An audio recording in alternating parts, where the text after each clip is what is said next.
there's a lot of chatter out there about the Apple Vision Pro being dead. But today, I'm going to show you the absolute hottest app going on Vision Pro right now. It's called inSpaze, and you need to know about it, so let me talk to ya. What's up, people? This your boy Viper, the man about tech, back again for the video. Hey, yes, this inSpaze app is legit. So right now, we are still in the early days of the Apple Vision Pro. And that means that there's not really a lot of what you would call the common apps on Apple Vision Pro. I've talked to you guys before about how there's no YouTube, no Netflix, but also that kind of goes to some of the social media apps out there. I don't think there's a Facebook app on Vision Pro per se or anything like that. There's no Instagram app. Now, there are apps that developers have made to take up some of this void, but there's not many official social media apps or social networking apps on Vision Pro right now. But there is one that you need to know about, and it's called inSpaze, and I want to talk to you about that app. I want to walk you through what you can do, why it's so awesome, and why if you have a Vision Pro, and even if you don't have a Vision Pro, you can and should experience inSpaze today. So monkeys in a truck, roll that clap. All right, so we are going to open up the inSpace app here. So when you open this app up, you get the active spacing going on right now. Then when I look to the left there, you have neighbors, message, and me. Me is obviously me, and it'll be you when you open up the app. Neighbors is what you're looking at right now. It's showing you the active people that are live here, or not live, but the active people that are present on the app. That green circle around means that they are actively on their Apple Vision Pro, so we like that. If we look to the right here, this is a schedule of upcoming events on inSpace, so there's a lot of things going on tonight. We got chess, Mark's New World. They're having a chat about spatial personas. I'm definitely going to have to get into that at some point. We like that. Let me show you what it looks like when you go into a space. So I'm going to go and visit my own space. And when you do that, it kind of looks like an apartment. The little warning comes up, and then boom, we're in. And now you are in what is my inSpace headquarters, apartment, whatever the case may be. So I'm going to move this little box to the right here. It's still populating and different things like that.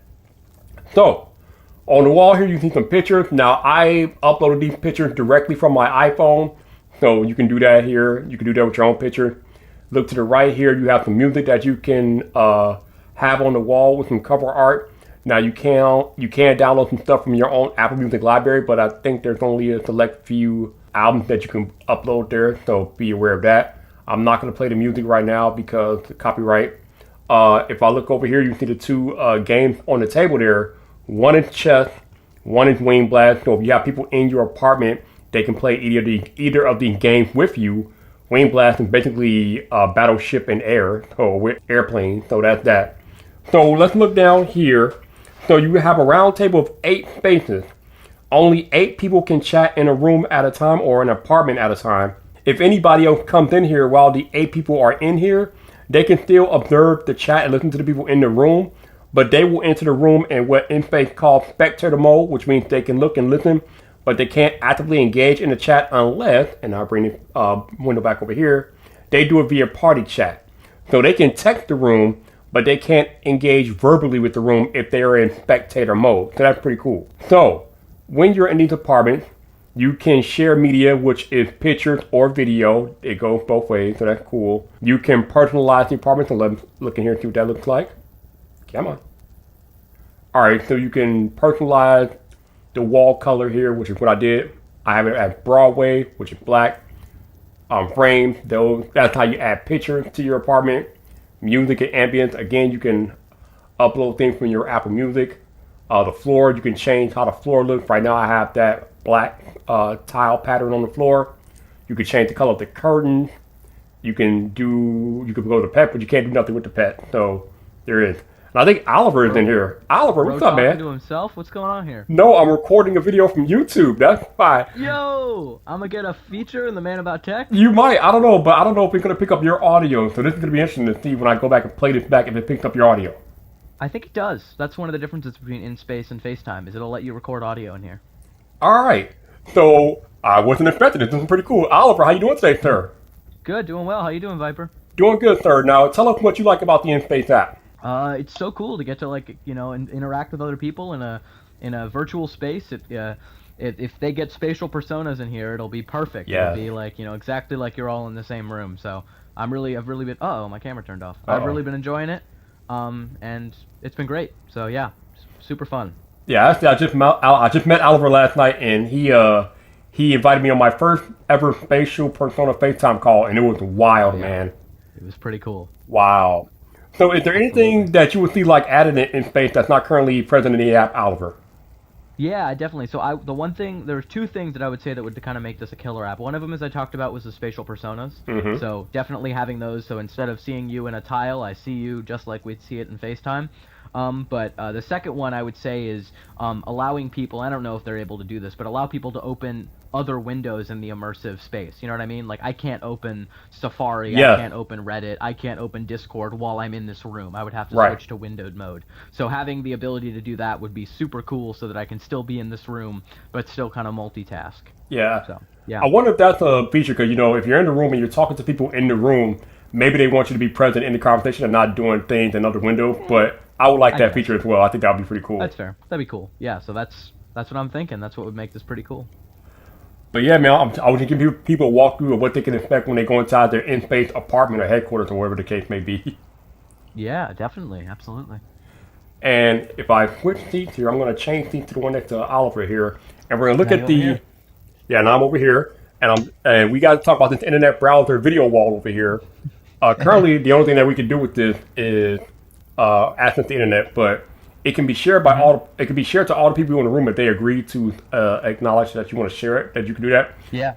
But you can theoretically on this browser, you can access anything from Google to YouTube. You can watch video. Anything that you're doing on the internet, you can pretty much do on this video wall. So that's pretty cool.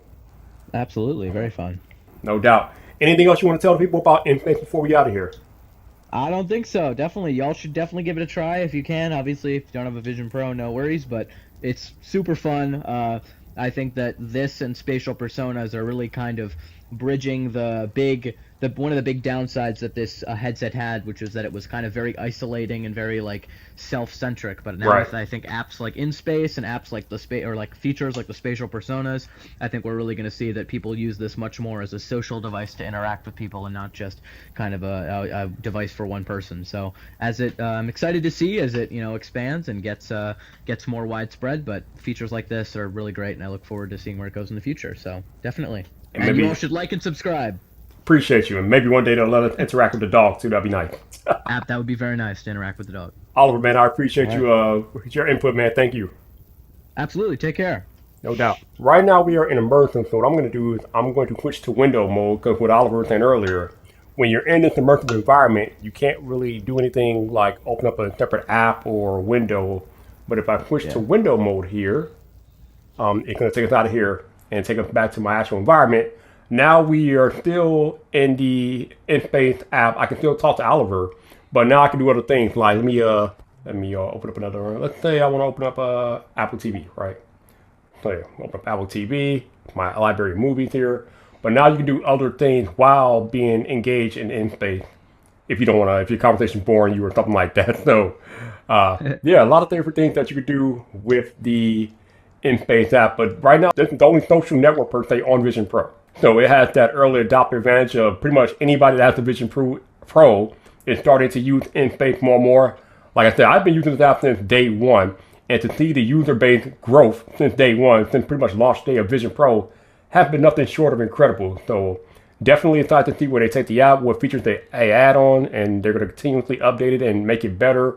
And it's not for y'all to come in here and use it. If you do come in here and use it, find me, let me know how you dig in the app, and appreciate you all watching the content. So thank you. Yep, that was inSpace, and it's still early days with the Apple Vision Pro, which means the app experiences are going to do nothing but get better and better over time. We got WWDC coming up this year in June, where Vision OS 2.0 will be announced and everything that will come with that. So Vision Pro owners, it's time to get excited. Vision Pro is not dead, it's not dying, it's growing. Developers are coming more and more, and the experiences are only going to get better and better. But if you want to know more Vision apps that you can play with right now on your Vision Pro, video right there.